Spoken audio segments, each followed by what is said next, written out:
Welcome to the iGamingCare podcast. Safer gambling, smarter choices. Weekly expert-led podcasts from iGamingCare. Hi, Mark. Hi Welcome to our podcast recording. Great to have you. Thanks for inviting me. And a quick introduction. You are a professor. You are a behavioral scientist. And I'm super excited because I'm on the other side. I'm in the industry that might make people addicted. And I'm really looking forward to an exciting conversation.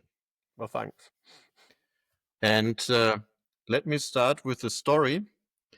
I have recently delivered a seminar at a university, and I've done a little survey among my students in an ethics course.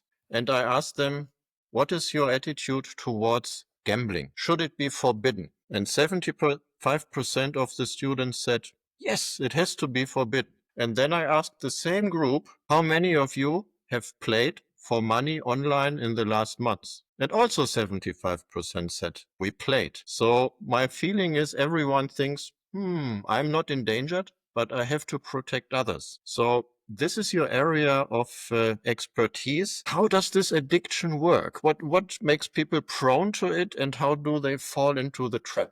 And there are many what we call etiologies, many pathways into how and why people become addicted to something. I mean, there are kind of three sets of characteristics that I've spent my career looking at. So we've got what are called the individual characteristics, the situational characteristics, and the structural characteristics. And these three sets of characteristics, they interact with each other, and they help to explain how people acquire, develop, and maintain addictions over a long period. Now, can I just say, for the record, is that you could speak to 50 people who work in the addiction field, and we'll all give you a slightly different definition of what it is to be addicted.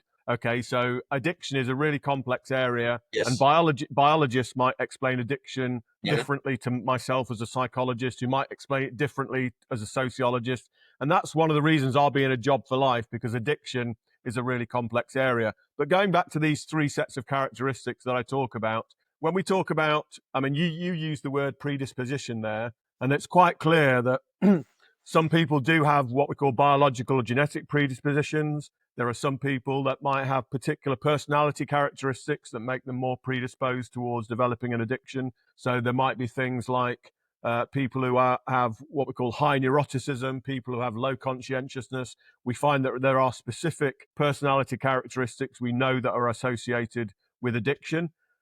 People often talk about people having an addictive personality. I personally don't believe that there is an addictive personality. And what I mean by that, I don't believe that there is a specific trait that is predictive of addiction and addiction alone. So basically, the individual characteristics, what we're talking about there is everything that resides within the individual. So this is, a person's, their attitudes, their expectations, their beliefs, their genetic or biological predispositions, their personality characteristics. But also, there are things outside of the gambler that also influence addiction. So we have the situational characteristics, and situational characteristics, these mainly comprise what I call macro situational characteristics and micro situational characteristics. So on a macro level, there are things like advertising, marketing, where you place your gambling product within the environment. Is it something you can do online, or is it something you have to travel to? These are all situational determinants that actually have an impact on whether somebody might gamble in the first place. Yep. And then we have the what I call the micro situational characteristics. So if you walk into a casino, is there a cash point machine, an ATM on the gambling floor? Are they giving you free alcohol while you're playing? The lights, the sounds, the noises, everything within the actual micro environment might be things that actually keep you in that environment. And so these are, as I say, so these things, I would actually argue that situational characteristics have much less to do with addiction than the individual characteristics. But this third set of characteristics, what we call the structural characteristics, I personally believe that these can and do play a part in the addiction process. So structural characteristics, when we talk about gambling, these are things like the jackpot size, the stake size, what we call the event frequency, how fast the activity is, things like what we call the psychology of the near miss, things like whether there is skill involved. I mean, there are loads and loads of structured things that are designed into gambling products that might have an influence in terms of people developing repetitive habit patterns. So if we think about what addictions actually are, I mean, you know, your original question, what is an addiction? I mean, for me, you cannot become addicted to something unless you're constantly being rewarded for it. And we psychologists, we have a word that it's the same thing as reward. We call it reinforcement. You have to be reinforced for your behavior. And so when it comes to gambling, what we know, I mean, the most important structural characteristic in relation to addiction is what we call the event frequency. So if we take something like a bi-weekly national lotto game, here in the UK, there is a game that lots of people play. It's probably the most popular form of gambling in the country in terms of the prevalence. And people either they buy tickets, and on a Wednesday night or on a Saturday night, they find out whether they've won or lost on that lottery. That particular type of gambling, a very simple lotto game, that is unlikely to be addictive because there's only 2 chances a week to find out whether you've won or lost. You cannot become addicted to something where you only find out the result of it twice a week. And if we take something like a slot machine, I mean, in the UK, if I go into a pub or an amusement arcade, most of the slot machines that I can play there, it has an event frequency of 10 to 12 times a minute. And so often people talk about slot machines being the crack cocaine of gambling. And one of the reasons for that is that the rewards when you play a slot machine can come thick and fast. So we've got a lotto, bi-weekly lotto game, event frequency of twice a week, versus a slot machine that you play in an amusement arcade or a casino. As I say, it might be 10 or 12 times a minute. Some online slot machines might have reels spinning at 30 times a minute. And the basic rule of thumb is that the higher the event frequency, the more likely that activity is going to be an addiction if that person has vulnerabilities or susceptibilities to gambling. So, the predispositions that I was talking about in terms of a biological or genetic predisposition or particular addictive personality traits, when those mix with high event frequency activities, it's those activities that tend to cause more problems. So you might be saying to yourself, so what you're telling me, Mark, is that slot machines are addictive and lottery games aren't. Well, in fact, that's not what I'm saying, because I could create you a very addictive lottery game, and instead of having the draw once on a Wednesday night and once on a Saturday night, we could have an automated draw every 2 minutes. And in fact, that game does exist. That's a game Keno. That's available at various jurisdictions around the world. And so, it isn't the case that lottery games can't be an addiction. If you've got a lottery game with a very high event frequency, that game can quite clearly be an addiction. I could also create for you a very safe slot machine that nobody would ever become addicted to. So when you come to my casino and I let you play on my slot machine, I'll let you press the button or pull the lever. I'll let you do it once on a Wednesday night, and then I'll let you do it again once on a Saturday night. And I guarantee you will not ever become addicted to that slot machine if I only let you play it twice a week. But of course, I will go out of business because nobody is going to, play a slot machine that you can only play twice a week. So all I'm really trying to say to you is addiction is really complex. There are these 3 interconnecting, integrated sets of characteristics, and it's the interplay between those 3 characteristics that I believe define how and why people become addicted. And, I know I'm going on a bit of a monologue here, but, because I've been studying this for 38 years, it's my specialist subject.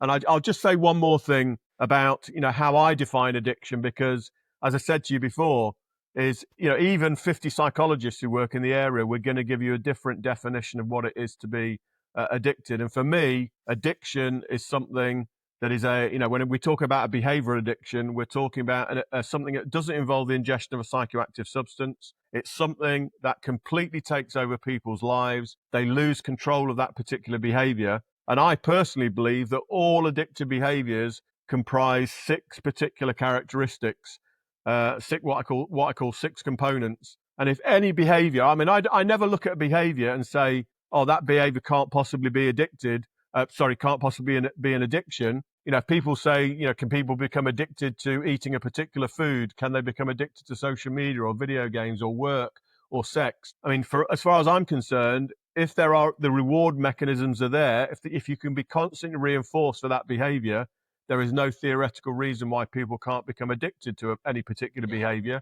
I think it's now accepted that gambling in its most extreme forms is now considered a genuine addiction. And so if you accept that gambling can be an addiction, a genuine addiction, then there is no theoretical reason why something like playing video games or sex or eating or social media use, all these things could be potentially addictive. But I define it in terms of these 6 characteristics. And these 6 characteristics are what we call salience, mood modification, tolerance, withdrawal, conflict, and relapse. And so if I take the first one, salience, I mean, this basically means if I apply these components to gambling, the first thing is that gambling, it becomes the single most important thing in my life. It becomes the most salient activity that I do. Even if I'm not actually gambling, I'm thinking about the next time I'm going to gamble. So what we're talking about is total preoccupation. The second component is mood modification. Is when I'm gambling, I do it for one of 2 reasons. I do it either, from a mood modifying perspective, I'm doing it either to get buzzed up, high, aroused, excited, or I'm using gambling to escape, to relax, to numb, to de-stress.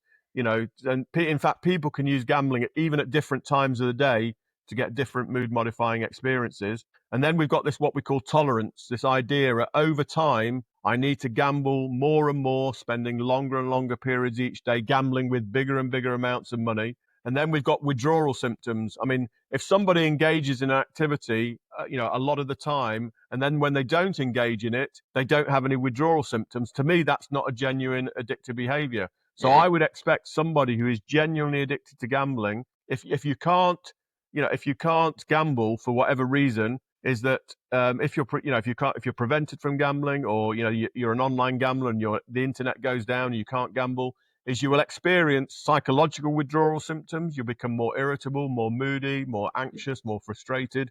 But you'll also, on a physiological level, you get things like hand sweats, nausea, stomach cramps.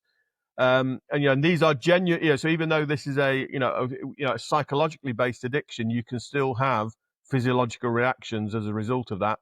The most important component, though, is the 5th component, conflict. So what I'm talking about here is that gambling becomes so all-encompassing in this person's life, it compromises their relationships, it compromises their education or occupation, depending on what age they are. It compromises. Also, we have what we call intrapsychic conflict within yourself. You know that you're gambling too much. You know that you should probably try and cut down or stop.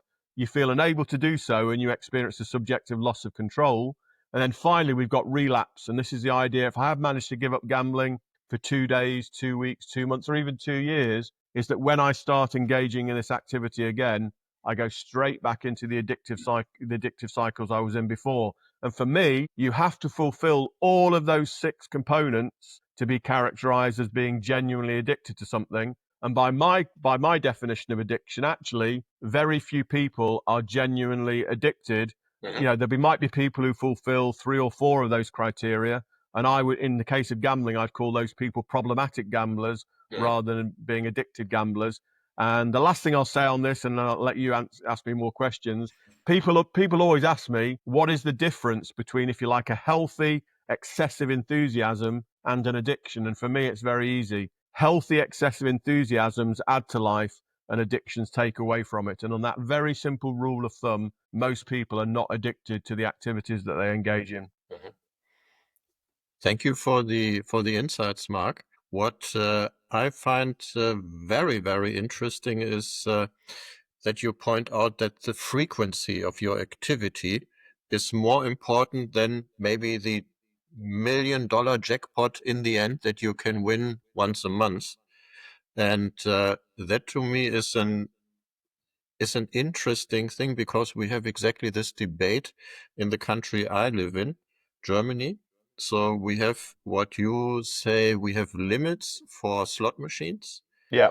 You can maximum put in €1 per spin, and you have an average waiting time of 5 seconds between 2 spins.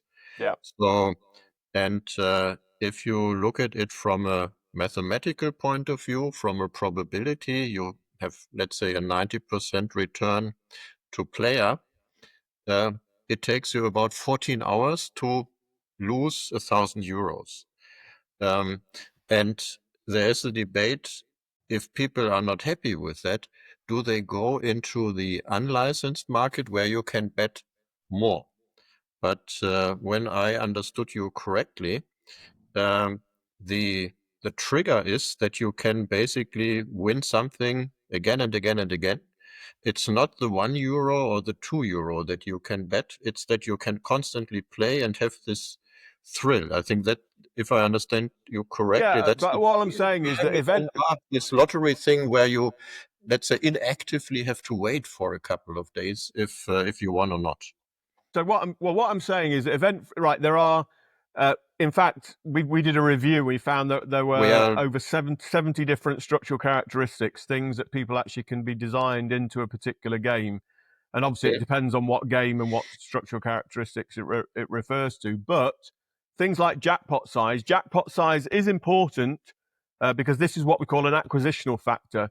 We know that the bigger the jackpot is, the more likely you are to want to play that game. So nobody is going to necessarily want to play a game where the maximum jackpot is €10, whereas if you've got €1 million, that is an important structural characteristic that gets people to play the game. The stake size is also important. If I had a stake, if I played a slot machine and the stake size was €50 per spin, then that's going to be off-putting. That's going to be an inhibiting factor that stops me playing in the first game. But if it's just 10 cents or €1 to buy a lottery ticket or to play a game, then stake size is, again, it's an important acquisitional factor that might determine whether you play a game in the first place. So it's not that these other factors are not important, but when it comes to addiction, I believe that things like event frequency are far more important in determining whether somebody becomes addicted than things like the jackpot size or the stake size. So if I got that right, that means let's say a low entry barrier, like you can play for 10 cents or €1. That is an easy way in. That's your first step. So if we would prevent people from, let's say, becoming addictive, making the hurdle higher would be an option. To say, you mentioned €50, that people think twice in the beginning. Yeah, I mean, the thing about this, okay, so in the UK now, our own gambling commission, they're exploring the idea of this idea of what they call affordability, so that people shouldn't be able to lose over a certain amount of money. And on paper, this all sounds like a very good idea, and broadly, I'm in favour of it. But unfortunately, we've got people, and particularly at the moment, we have a cost of living crisis here in the UK.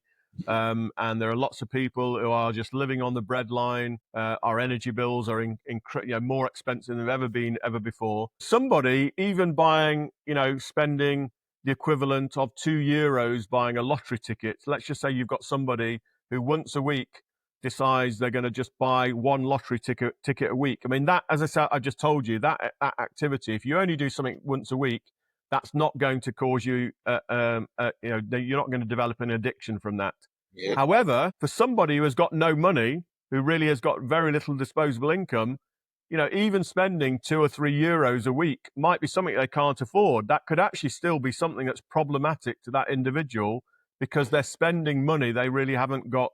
They can't afford to lose that amount of money. And of course, then we've got other people that are, they're much wealthier and they can afford to actually lose a lot of money. And so that's why I'm more in favor, when it comes to prevention, I'm more in favor of things like having, you predetermining how much you want to lose on a particular online gambling website, for instance. I mean, I would much prefer people to set limits, because they know what budgets they've got. They know how much time or money that they can spend doing a particular activity. I think when you've got, these kind of top-down approaches, and our gambling commission, they're seriously considering asking all gambling companies to do affordability checks on players. And the way that they'll do that is to actually get people, to show them their bank accounts, to show them how much they're earning. I mean, that will put off a lot of people wanting to gamble in the first place, and it will drive people to other sites that probably have much lower levels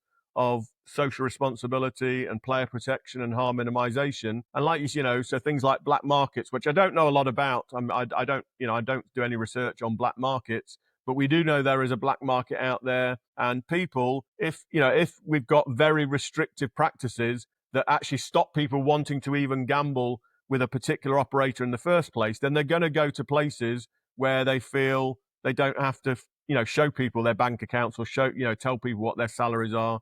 And so this is the problem we've got. In the UK, we have a phrase called the Nanny State, the idea that, everything is top down and the government tells you what you can and can't do. And, there's little then in terms of people's individual responsibility. But when it comes to gambling, I'm not anti-gambling in the slightest, even though I've spent 38 years studying problem gambling. Gambling is something, if we banned it, then it would just go underground. It's quite clear that people can and do like to gamble.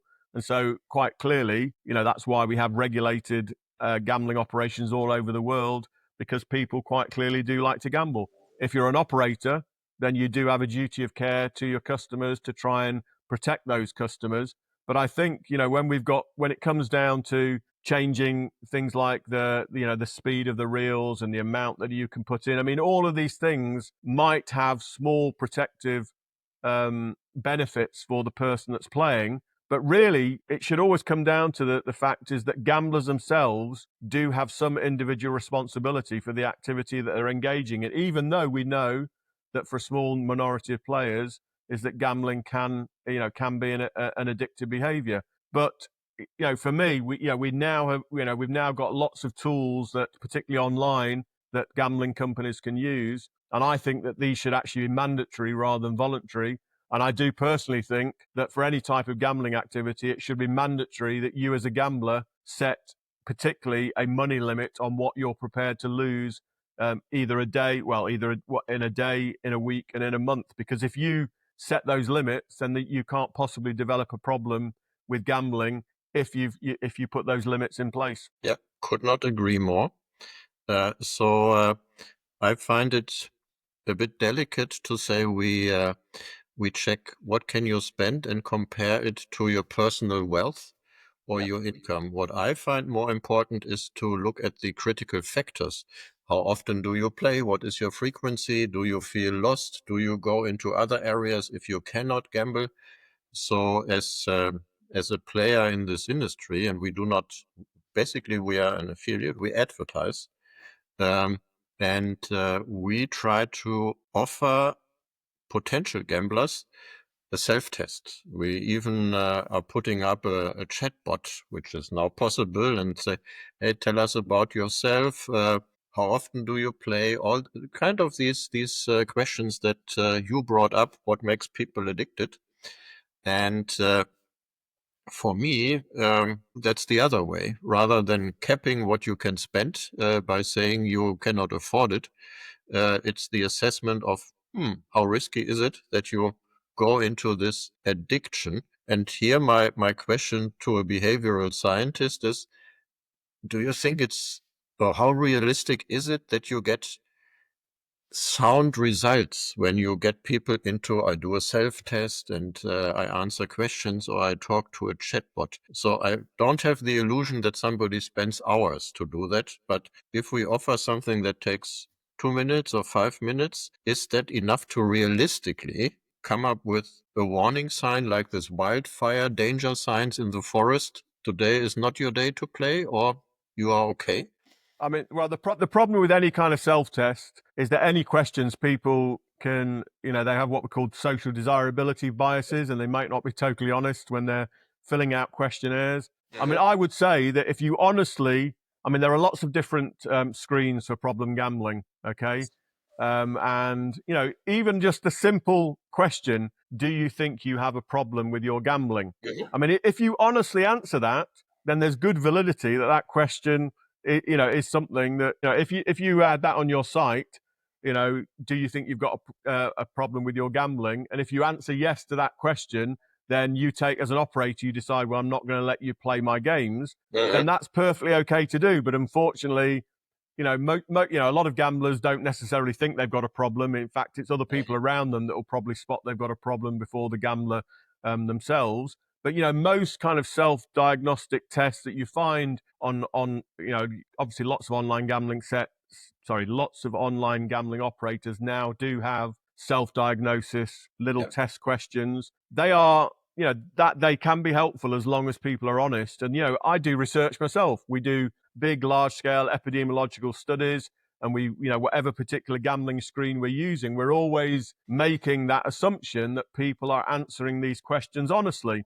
And, it's not that, it's not that people necessarily deliberately lie, but people will kind of bend the truth when they're answering some of those questions sometimes. And we know from the research that we've done, now, because, we now have the situation where we have, some people like myself have had access to actual account-based tracking data that are provided by the gambling industry.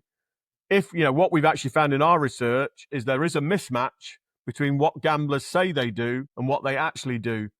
So when you ask people, how much did you lose in the last month on your gambling, people will tell you, and they will tell you, not because they're lying, they honestly think this is how much they've lost or this is how much they've won. And what we found is that the more regular gambler you are, the more there is a mismatch between what they think they've spent on gambling and what they actually have spent on gambling. Somebody that only buys one lottery ticket a week, they're usually very accurate in terms of being able to tell you how much they spend on gambling. Whereas somebody that gambles every day for a few hours is that they're very unreliable in telling you how much they've spent on gambling, how much they've won, how much they've lost. And we do know that when it comes to gambling, is that gamblers, particularly people who are problem gamblers, they always remember those big wins, but they tend to not remember necessarily all the losses that they've had. So, what I'm kind of gone off on a tangent here, but, the whole thing about, self-tests and questions is, if you're perfectly honest, they're great. But if you're not, if you're less than honest, or you, as I say, you have what we call motivational distortions, is that you're not deliberately lying, but you're kind of reconceptualizing the question in your head and giving the answers, is that, the self-test might not be the best thing if you're not being honest with yourself. But as I say, a lot of gamblers is that, when we get them to fill out questionnaires, they are usually genuinely think they're telling the truth. But, but the thing is, we have what we call memory recall biases as well. It's if you said to me, what did you watch 3 nights ago on television? I'd have to really think about that. And it's the same when we ask people about their gambling, particularly if we ask them questions, how much do you spend in an average month? Trying to work out, particularly if you're a very regular engager in that particular activity, these things are actually quite hard to do. But I still believe that sites should have self-tests. These are important data that companies can actually use to actually then try and prevent people who they think might be having a gambling problem. If you are, as an operator, know that somebody might be having a gambling problem based on the data you've got, then obviously I think you should not be letting people gamble on that, on your particular site, or gambling on, whether it's offline as well. Is if there are known indicators and you've got access to that information and you know that information, then you should use that information to try and actually protect those players. And in some cases, that might mean that person should not be gambling on your site if they are displaying, either through their account-based tracking data, that they've got particular types of behavior that are indicative of risky and problematic gambling, or if they tell you, if somebody rings up to a customer, if you ring up customer services and you say, I think I've got a gambling problem, then you as an operator immediately say, well, you can't gamble with us. We're not going to send you any more marketing, no more advertising. That for me is a red flag, which means, you have a duty of care to that person, and you shouldn't be allowing that person, if they've actually told you that they've got a gambling problem. I have listened to a few conference contributions where scientists looked at the actual gambling data. As you mentioned, some operators make them accessible, and then with all kinds of instruments try to figure out how can we identify gambling issues, gambling addiction, gambling problems by the patterns we see. And for me, I could never really get it, because my thing is, whatever algorithm you do, you look at anonymous data. And my point is, whatever you find out, how do you determine when are you false positive, false negative? Unless you really talk to the people, put them into your office and figure out if what you think you found out when you analyzed their data is really reflecting their issues, unless they have been with a psychologist or an expert to discuss. So are there studies where this has been proven in the past? Right. So I now, as of this morning, I've published 41 studies where we've used account-based tracking data, and some of those studies we have tried to identify risky and problematic gambling online.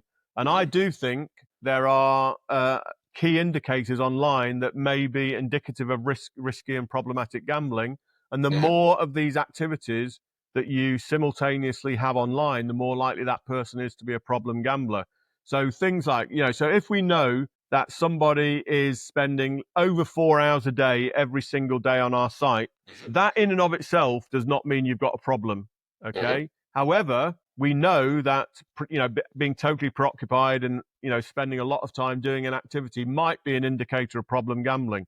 So if we find somebody's playing on our site, as I say, they're playing over 4 hours a day every single day, they're spending what appears to be a lot of money compared to the norm on your gambling site. I mean, again, that in and of itself is not necessarily a problem, because somebody might be able to afford spending lots and lots of money.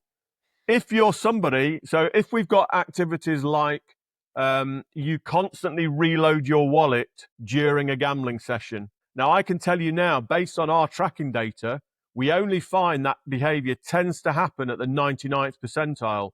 So only the top 1% of most gambling intense people constantly reload their wallet, electronic wallet, during the gambling session. Now, I would actually say that is a very distinct red flag for me. But again, in and of itself, it doesn't mean you definitely are a problem gambler.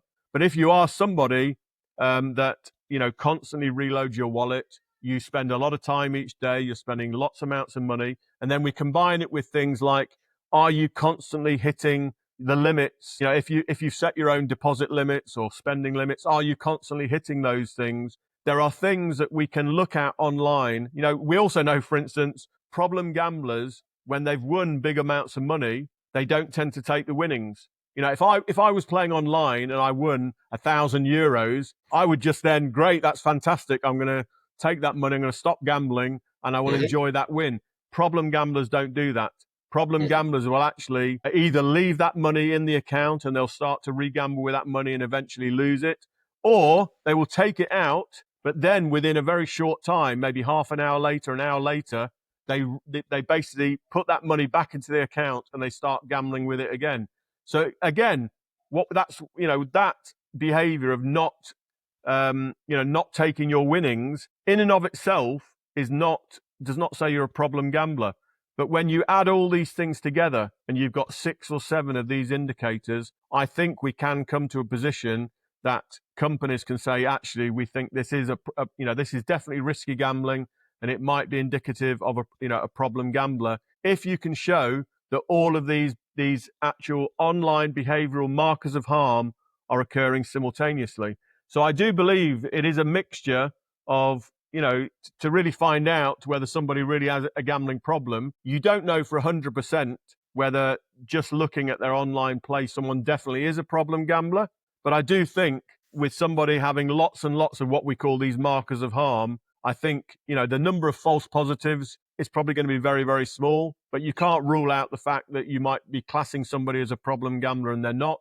But to be honest, I do think that it's always better to err on the side of caution. And if you believe, based on the data that you've got, somebody is a problem gambler, then me as an operator, I would actually say, well, I don't want the business, I don't want that person's custom. I mean, the thing is now, of course, is that when people do display signs of risky or problematic gambling, is that here in the UK, is the operators do actually have to get in touch with people. They have to interact with the person.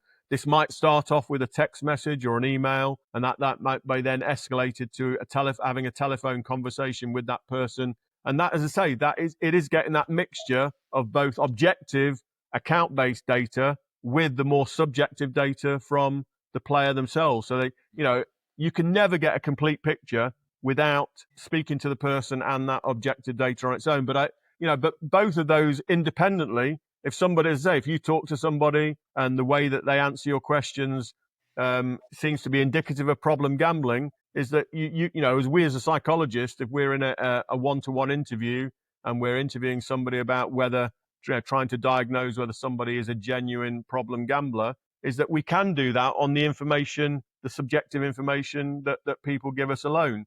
But you know, as a you know, if I were, you know, as a psychologist, I would still want to know what their objective data says as well to get a more rounded picture. But unfortunately, that doesn't. Well, in fact, that's rarely the case. Normally, when people are in a one-to-one therapeutic situation, you just can go on. Well, the only thing you can go on is verbally what the other person says to you.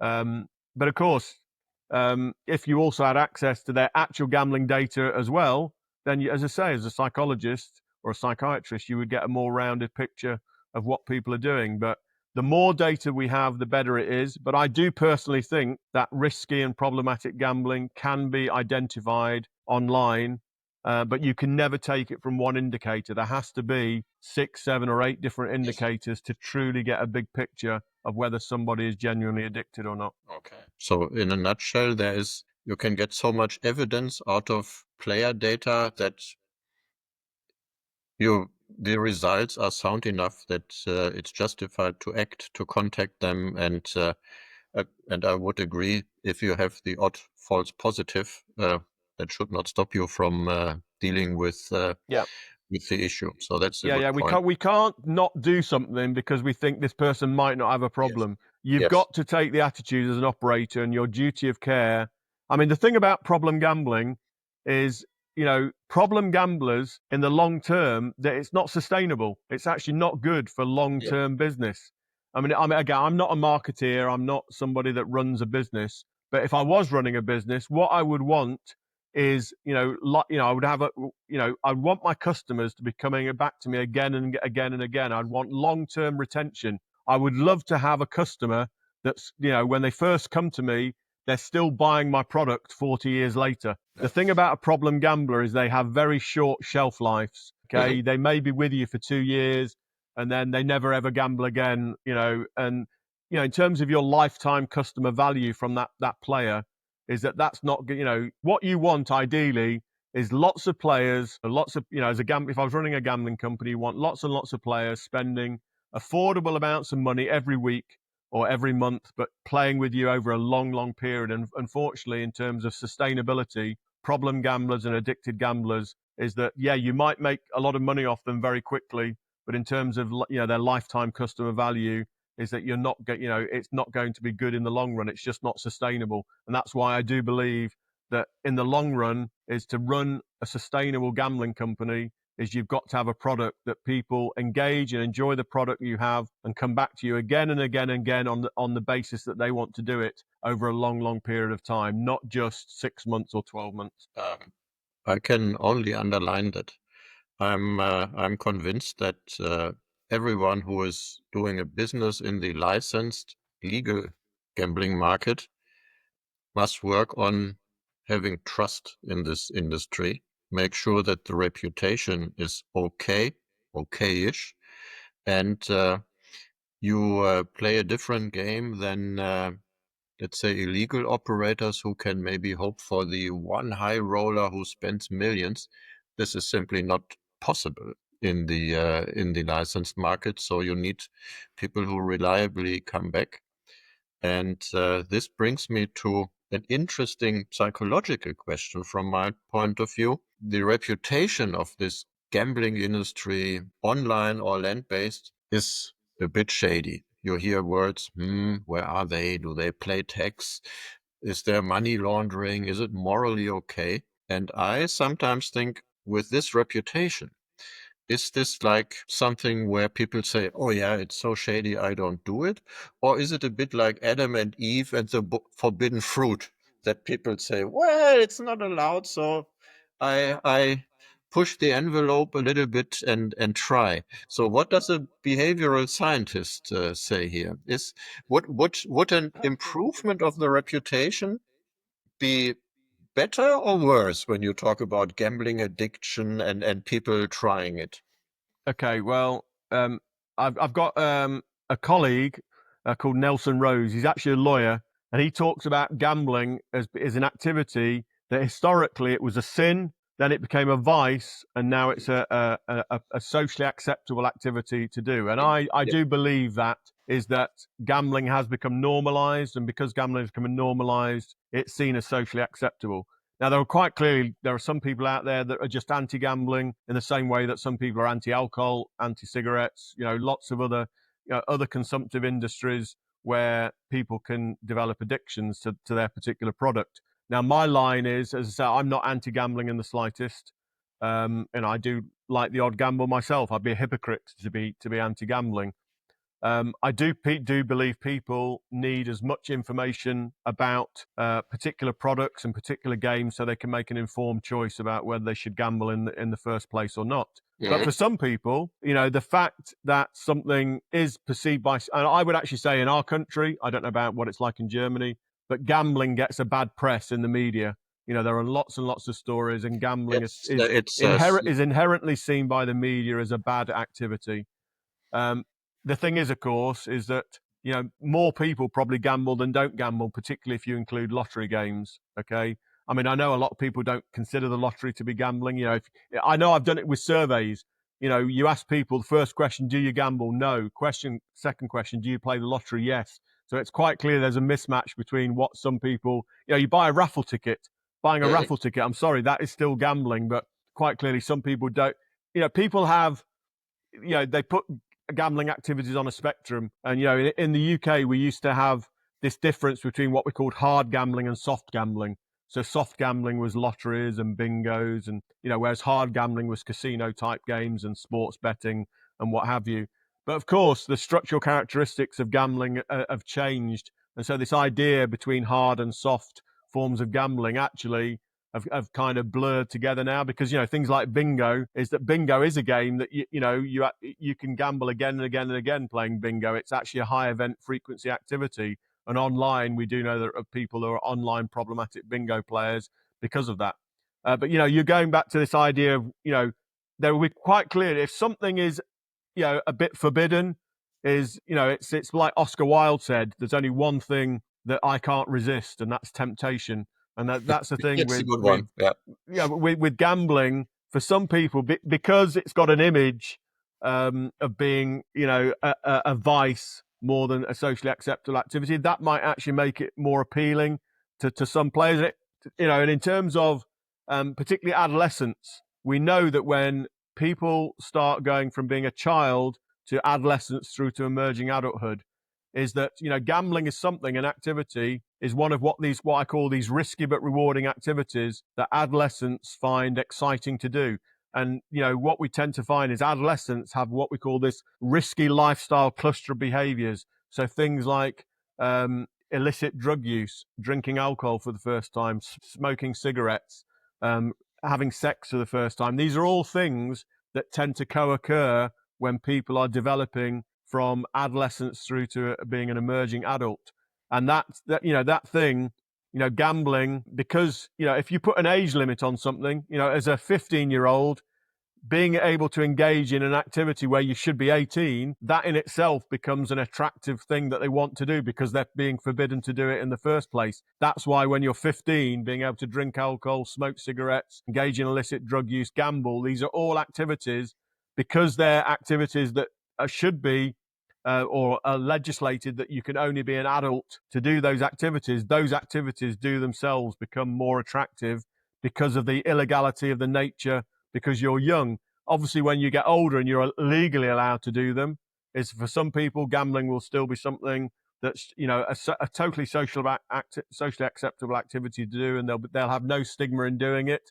But there'll be some people that do gamble, but they do actually feel stigma that they're gambling because of society's view that gambling is bad. And and I have to say, gambling, as I said, I'll just repeat, gambling gets a bad press in the UK. And even myself as a researcher, because I do consultancy with the industry, because I've used gambling industry data in my research, I am then perceived as somebody who is, a gambling industry. I've been called a gambling industry stooge, a gambling industry insider. I'm not. I'm an independent researcher And if I, if I do my research and I decide that, my data says that this is good, bad, or indifferent, that's how I will report it. I have to put my conflict of interest statement on every single gambling publication. It says who I've received money from, and I've only actually ever had one grant from the gambling industry in my life. Okay, I did I got a huge amount of money from Norse Tipping back in 2015, 2016, big 5 or 6 year study of evaluating their responsible gambling tools. For me, this was something, and I still, these are amongst the best research that I've been doing because the gambling industry has the best data. But unfortunately, I'm seen as pro-industry. I'm not. I'm neutral to the industry. I'm an independent researcher. I believe that if the gambling industry genuinely wants to protect gamblers and minimize harm, and I want that as well as a researcher, that's what I want to do as well. I want people who want to gamble, they should be allowed to gamble. But obviously, if you've got problems, then you should have those mechanisms to minimize harm and to protect players. So if I've got that goal and the industry have got that goal, then why shouldn't we work together in trying to minimize problem gambling? But of course, anybody that works with the industry is assumed to be working for the industry. Okay, other researchers, I know that I get some people refuse to even talk to me because I've worked and been a consultant with the gambling industry.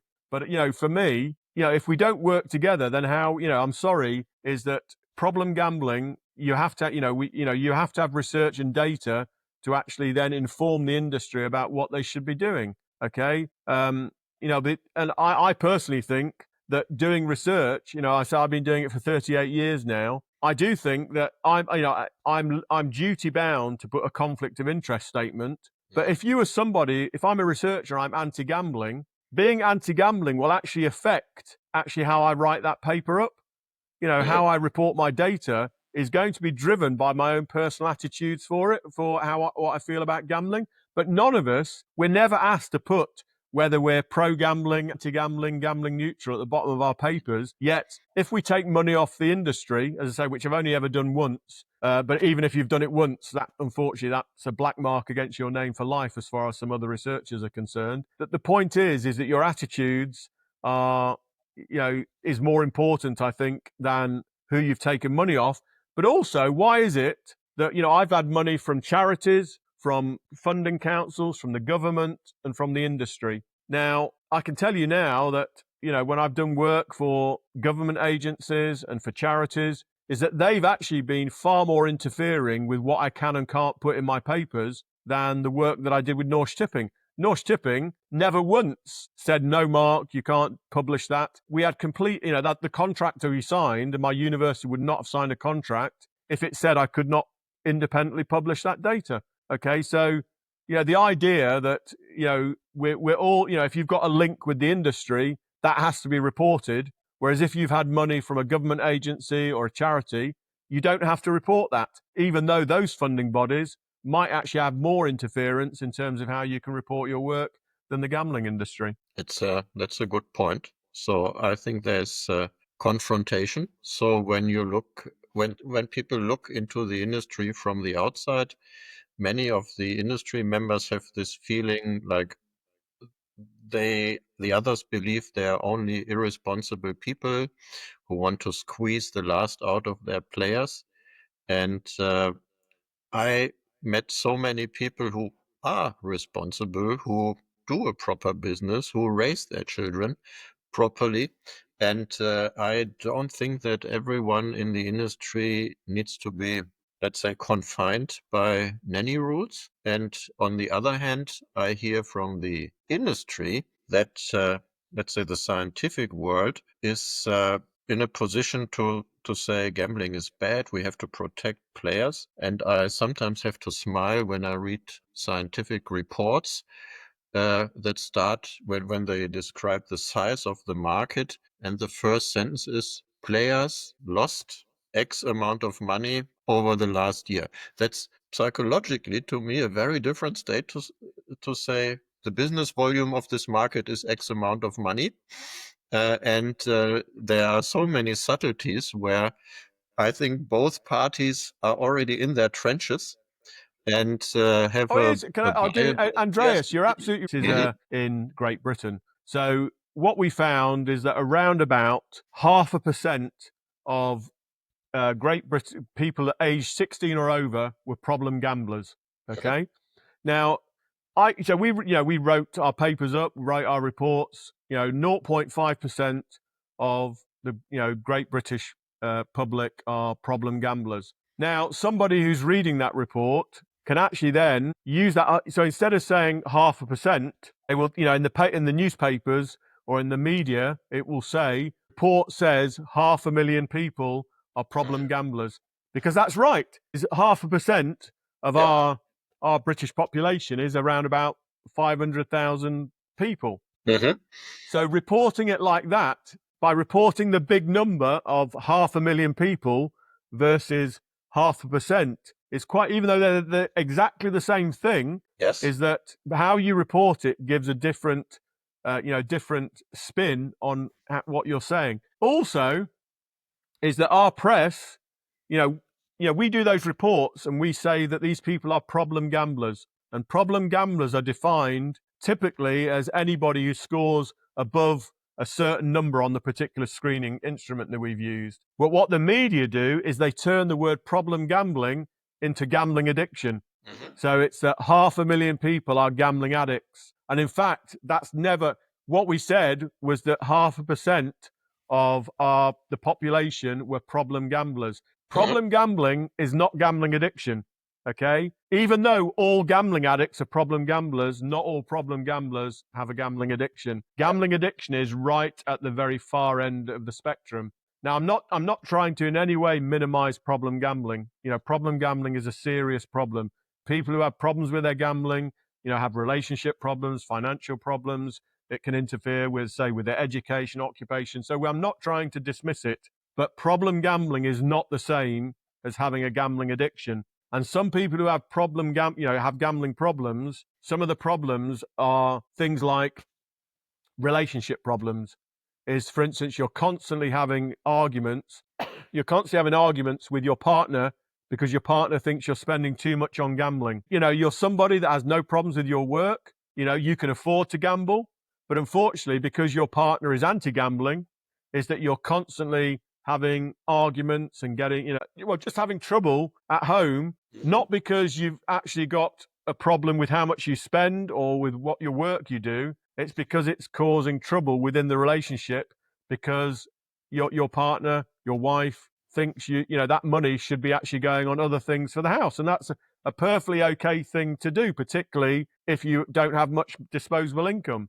But that quite clearly is an example of problem gambling, but that's very different from somebody who is spending every bit of money that they've got on gambling, that they're engaging in criminal activity to gamble, to fund their gambling. Somebody that's so, that gambling has taken over their life, that their mood is so bad that they feel suicidal. Quite clearly, that extreme case is a problem gambler, but that's not the same as somebody, for instance, who spends a little bit too much money on gambling, or that somebody who has relationships problems because of their gambling, or somebody whose, their work or their education might be not as productive as it could be because they're spending a bit too much time gambling. And that happens with things like the work I do on video game addiction, social media addiction. There are quite clearly people who have that they're doing this activity too much. They have some problems in their life, but those problems are not the same as being addicted to something. And as I say, the language that we use is very important. In fact, now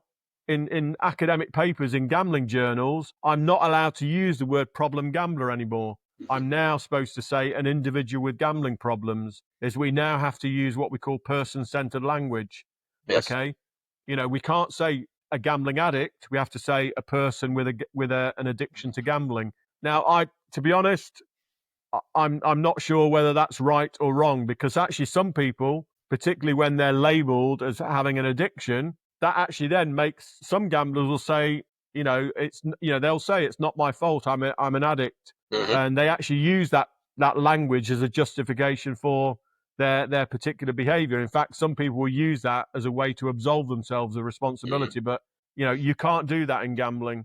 people do have to take some responsibility for the activity that they're engaged in. But it is a partnership between all the stakeholders. It's quite clearly that regulators, policymakers, the gambling industry, the researchers like myself, is that we do all have a vested interest in this area, and then we have to work together if we're going to protect people. I see a big discussion at the moment how regulators and governments can best push back against gambling addiction.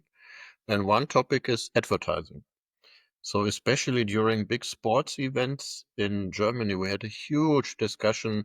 Should advertising be completely banned for betting, for example, or for gambling? And for me, this is a bit uncertain if it's efficient to do that. So I see this forbidden fruit effect if it's if advertising is not there. And I also think if you do not advertise, you move it into the gray area where it's this thing that you do outside the regulated field. And the others say, if we don't do advertising, people don't even have the idea to gamble. And I'm somewhere stuck in between.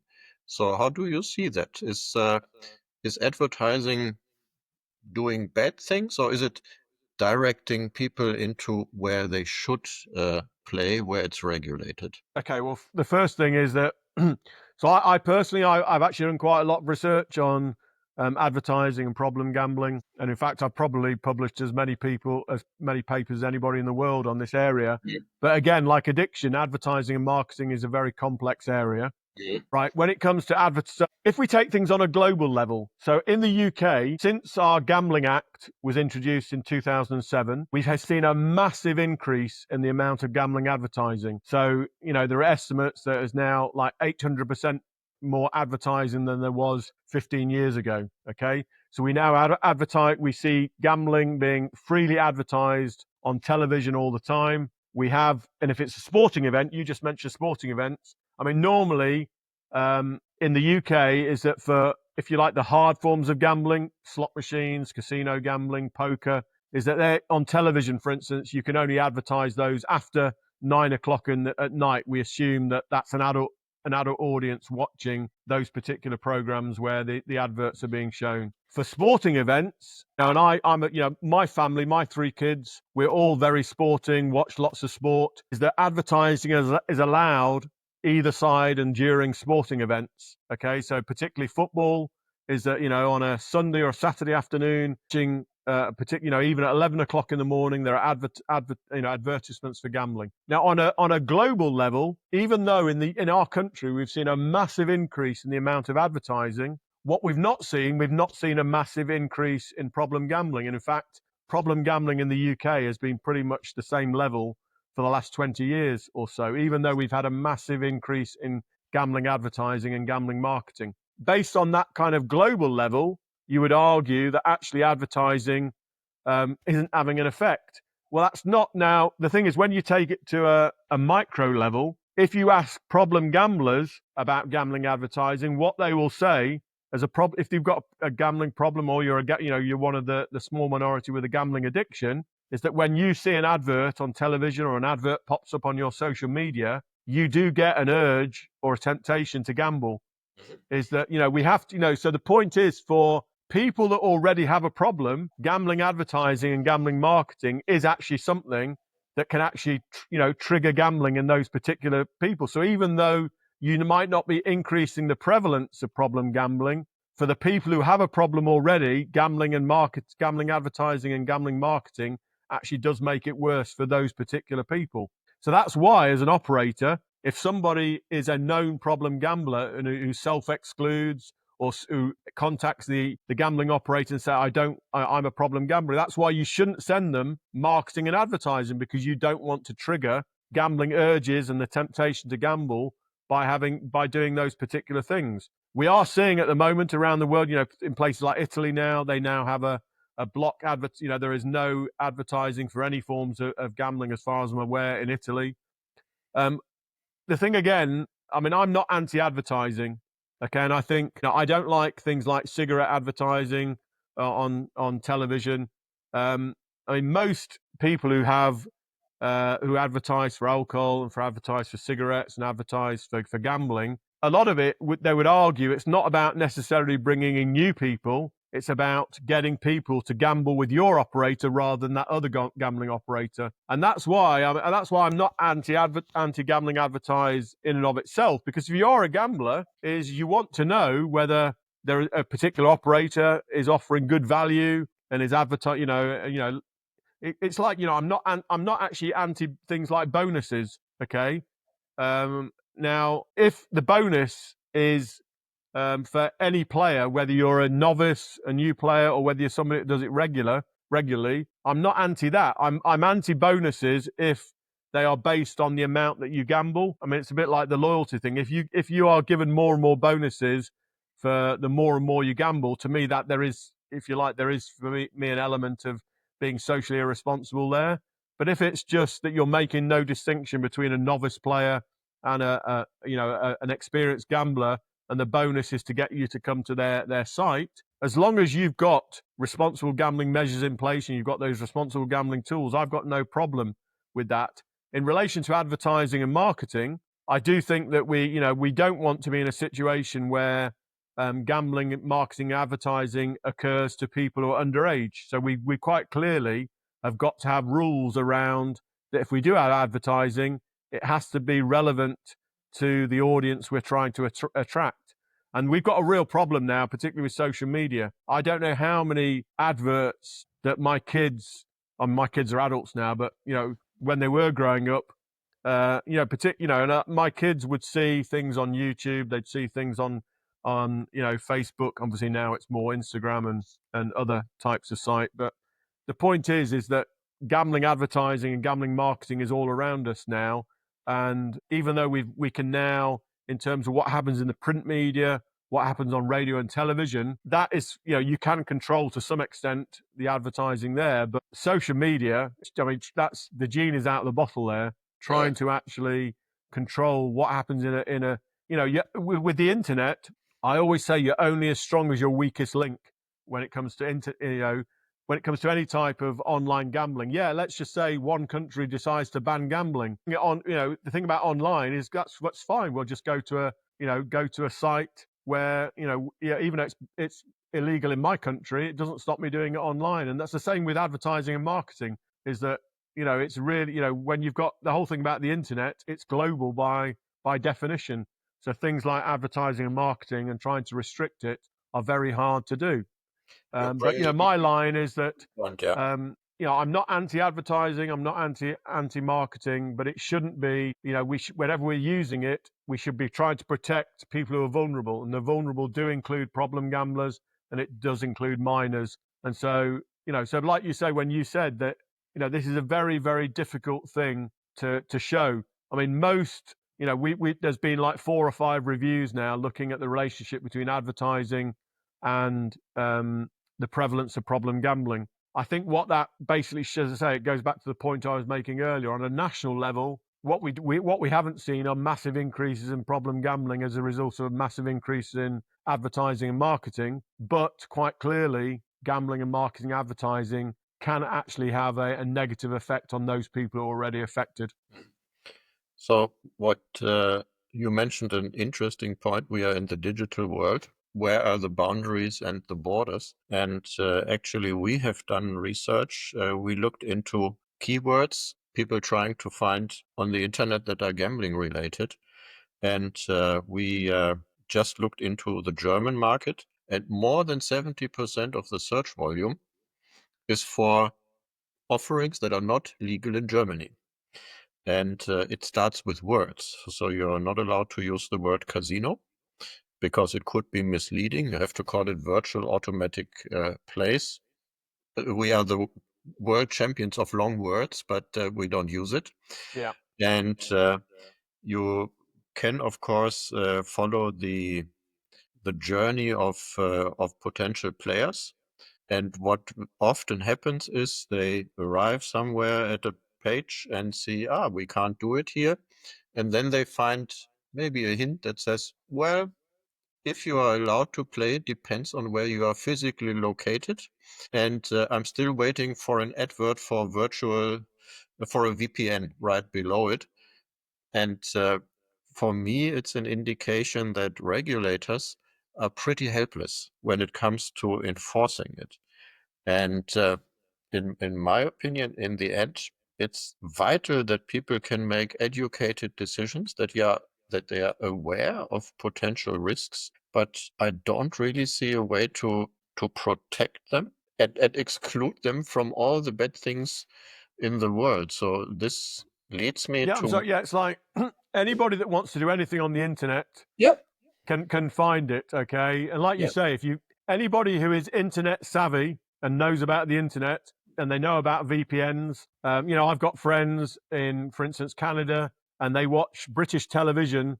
They access streaming sites like the BBC, which you shouldn't be able to do outside of the UK. But if you've got a VPN, that just circumvents it.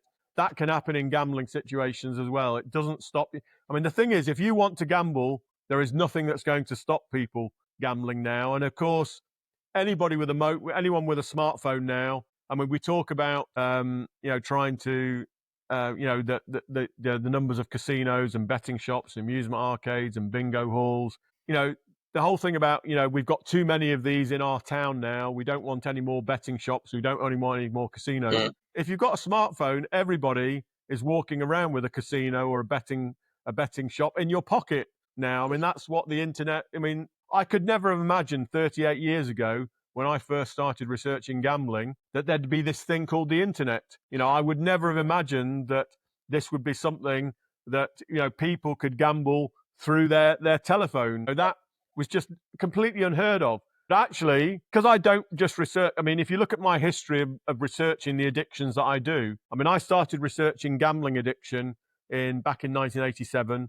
I then started researching video game addiction in 1989. I started researching internet addiction in 1995.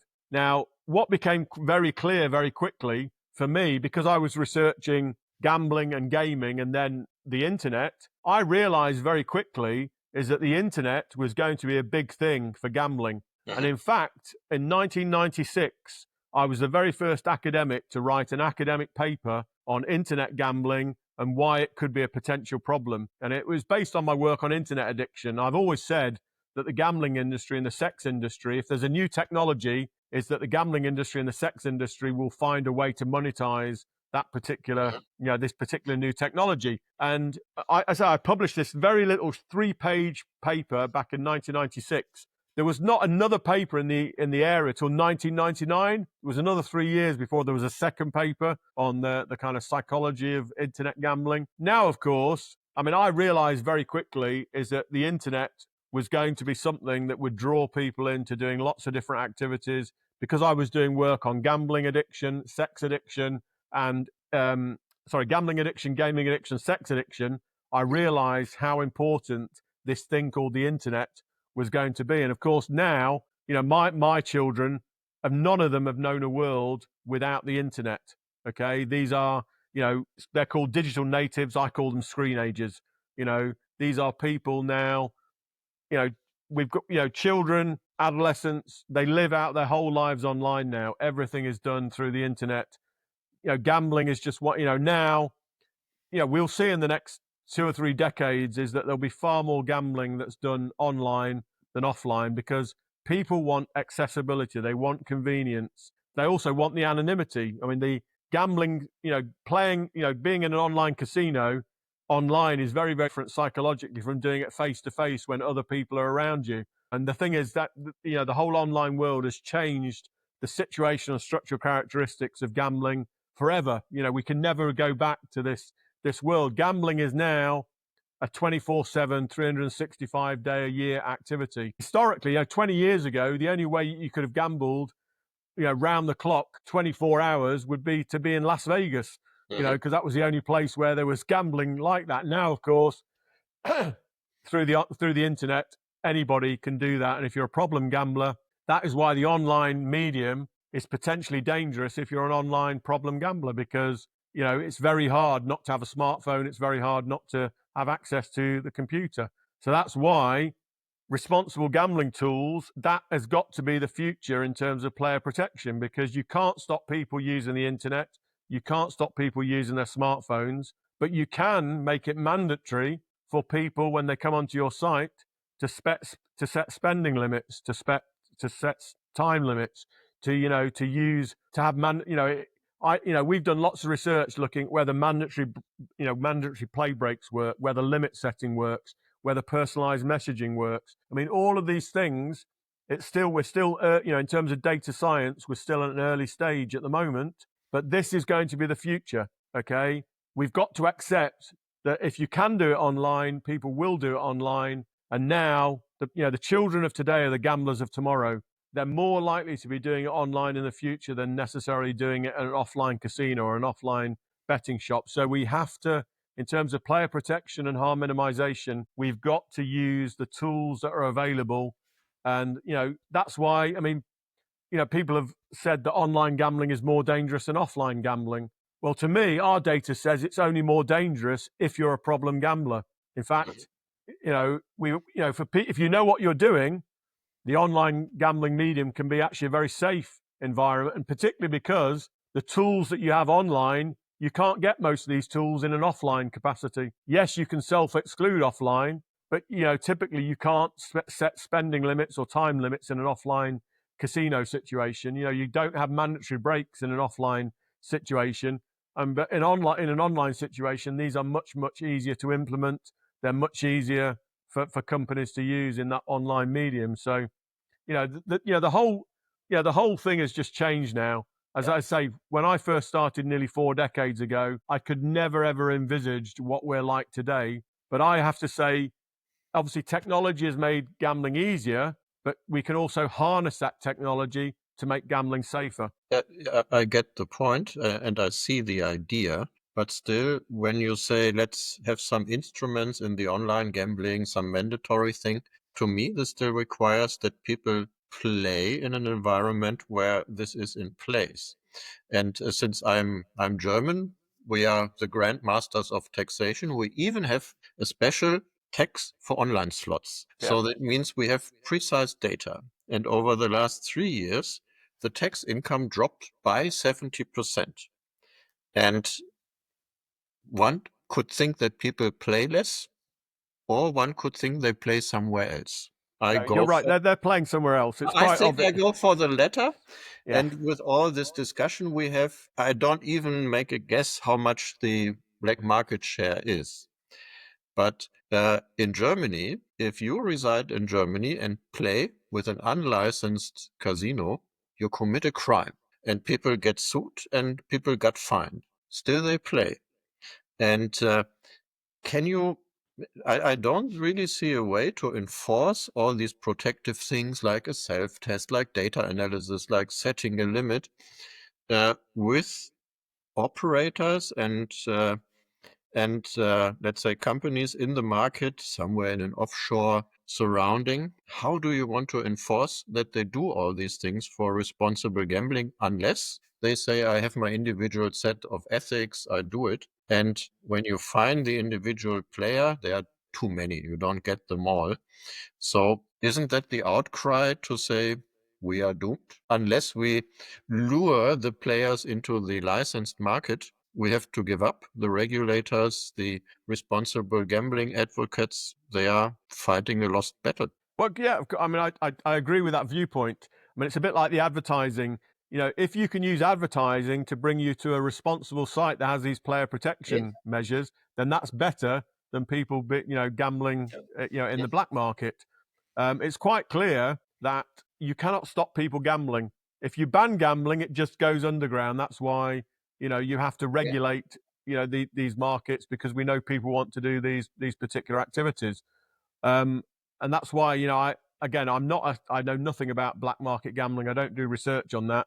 But my guess is that the levels of social responsibility and player protection are a lot worse than what you'll find in regulated markets. In the UK, to get an operating license, you have to show what you're doing in terms of player protection. You have to show what you do, what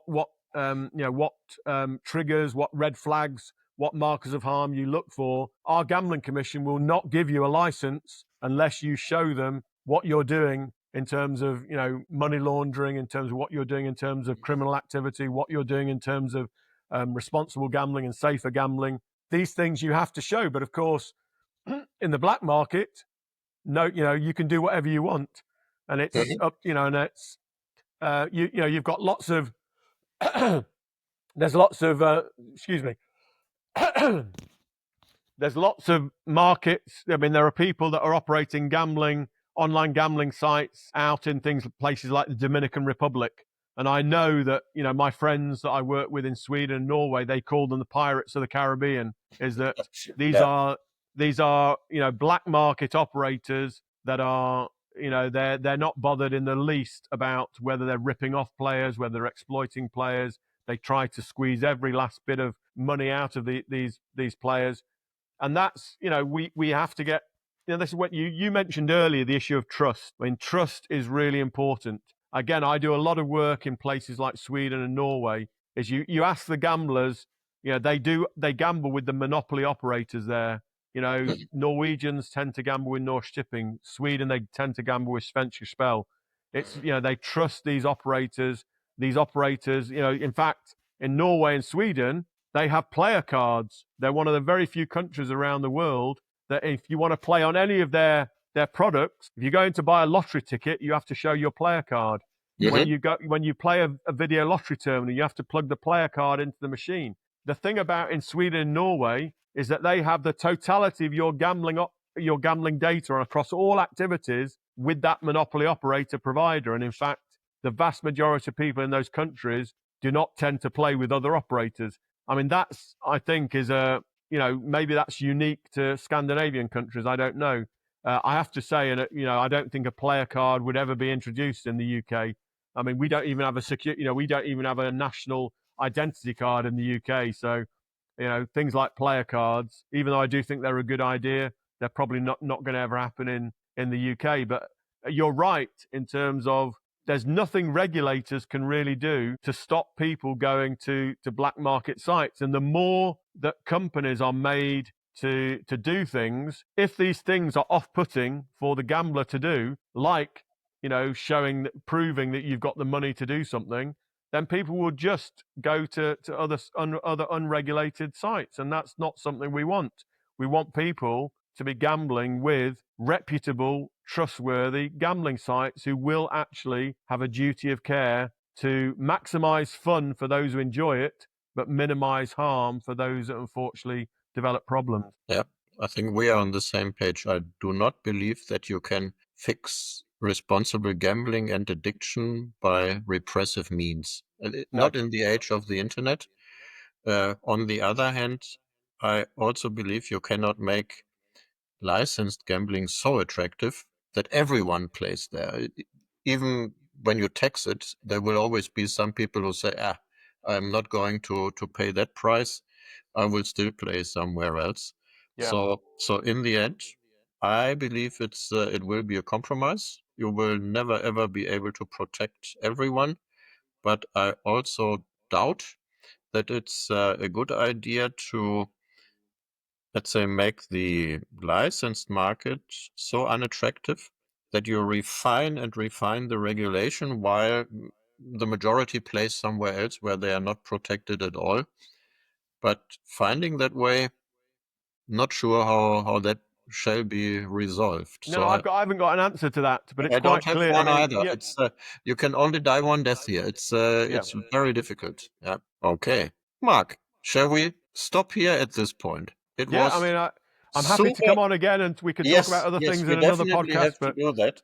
For me, it's super interesting to hear the perspective of a behavioral scientist. I think when you are sitting in my position, it's more, we have to earn money. It's a company. We want to be responsible. And I always personally enjoy talking to people who are not in the trenches of this industry. And therefore, it was really enlightening for me. It was fantastic conversation. Great insights. Thank you, Andreas.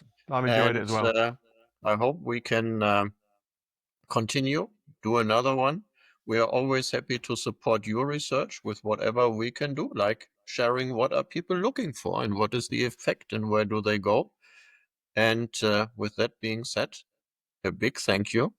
I did not hear any hinges squeezing of your doors, as you have announced as a little warning. So thank you. Thank you. Okie doke. So bye. Okay, bye for now, Andreas. Thanks a lot. Thank you. Bye. Bye.